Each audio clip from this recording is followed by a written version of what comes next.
Doom: The Dark Ages is out, the reviews have come pouring in, and gamers are finally able to talk about and play this game. I've got my own thoughts on the game itself and the very insignificant amount of time I've spent with it. I think I should save that for what will likely be a review at some point. I'm just enjoying a few other games at the moment, so it's gonna have to wait.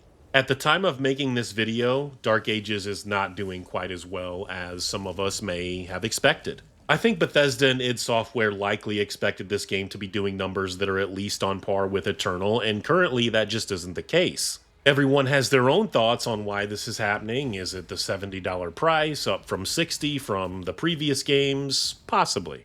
Are there a handful of gamers standing their ground with the whole Mick Gordon fallout with the studio? I'm sure.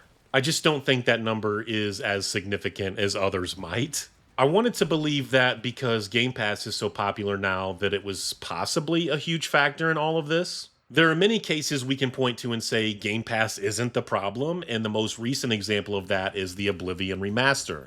The Oblivion Remaster did insane numbers and peaked at just over 200,000 people playing at the same time. I can't say what that translates to in terms of overall sales on Steam, but I'm sure that number was very high.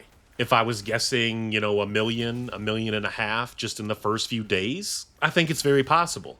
Clair Obscur Expedition 33 released that same week and had an all-time peak at over 150,000 people. Oh, and did I mention that game was also on Game Pass? And just to toot my horn a little bit from my last video, it was also $50. And I say that because I do think price plays a huge role depending on several other factors. And at the time of making this video, there are still almost 80,000 people playing that game. But this is Doom, guys. This is Doom. This game had a very large marketing campaign. The name Doom alone should and would normally sell itself. Like, what is going on? Doom is every bit as good as the Elder Scrolls in the industry today. You can even argue it's more well-known, certainly more legendary in gaming history.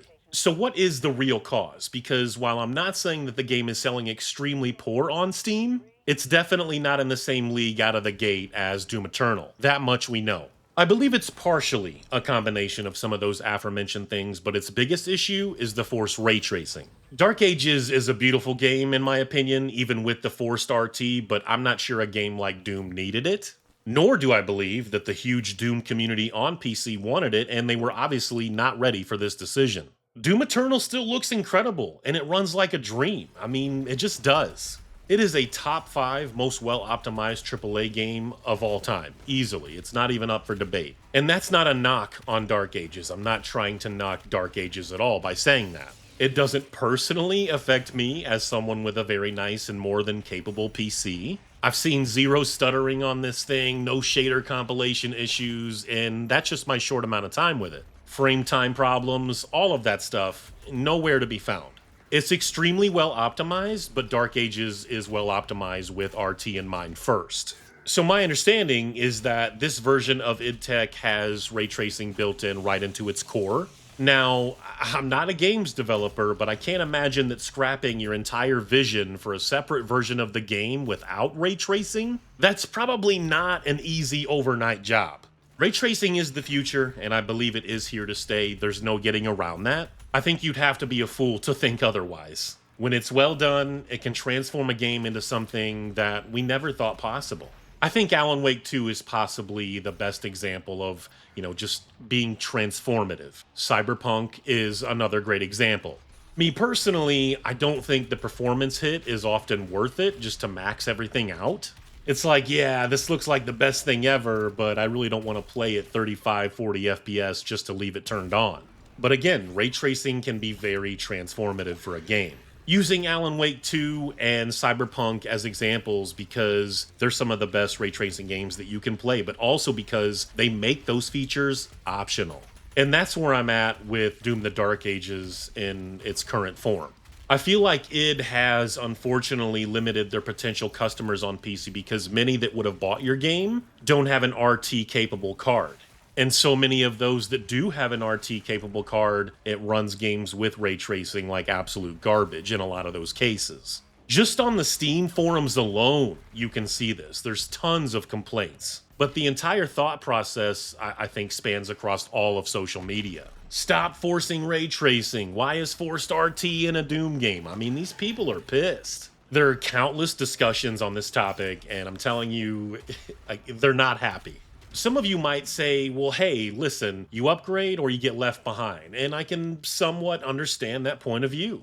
I would have personally loved for them to keep some of those new features optional because so many of us could likely double or triple our performance. It's just that Eternal in 2016 felt so much more zippy and better out of the gate. I can't believe I just said zippy. Again, yes, ray tracing is the future and we should want it to be the future for a lot of different reasons. But maybe we can slow down just a little and wait until, you can get the power of a 5080 for like $400 in the 7060 Ti model in 4 to 5 years. I don't know.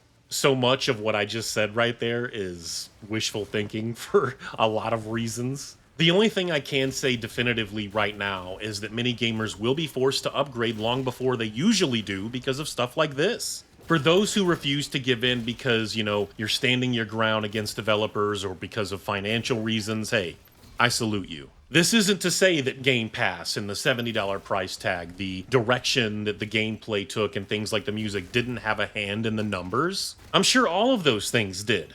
And maybe I'm wrong as well. Maybe it's not the 4-star T and some of the gameplay changes. There's a lot of great games to play out there, and it could be something as simple as gamers are busy playing other games. I always say I'm a believer in great games find a way to do well in any climate. But as with any rule, there are exceptions to that. Hey, maybe they're still playing the Oblivion remaster because, damn it, it's pretty awesome. Truth be told, if they had raised the base game release to, $80 or $90, I would absolutely blame that and use it as one of my bigger reasons. What do you guys think? Let me know down in the comments section. I really want to know. I am genuinely curious if your thoughts on this differ from mine in a big way, and we'll see. Anyway, quick video from me. I hope you guys enjoyed it. I do appreciate you very much. A lot of great support lately. It's a concerning thing. Seriously, let me know how you guys feel down in the comments section. Take care. Peace.